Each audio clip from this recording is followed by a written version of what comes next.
Do you believe holding MBS personally to account, as Corker wants to do, is the real deal? I mean, could that end up getting where you want to get? Because he is the guy in charge of the war? Aaron, we're talking about two different things. We're talking about now a humanitarian crisis where millions of people face imminent starvation. That has got to stop. We've got to stop that war.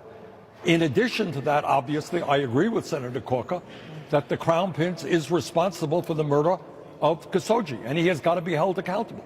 And this raises the question of a new relationship with Saudi Arabia. Yep. Saudi Arabia is a despotic country. They do not have any respect for human rights or democracy. I think we have to rethink our relationship with that country.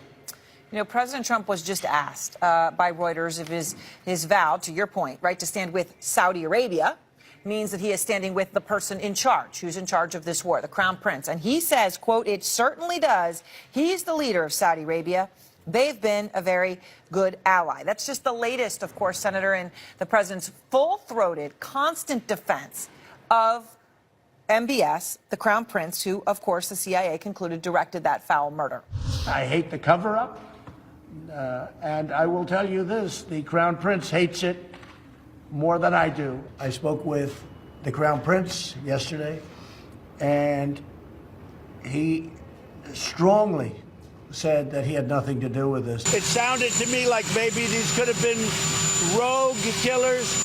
Senator, why do you think President Trump is standing personally with Mohammed bin Salman?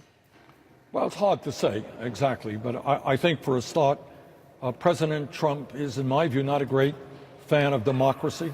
He likes authoritarian leaders all over the world, whether it is Putin in Russia or MBS in Saudi Arabia, or even, the leader of North Korea. Second of all, it is possible that there are financial dealings between the Trump enterprise and Saudi Arabia as well.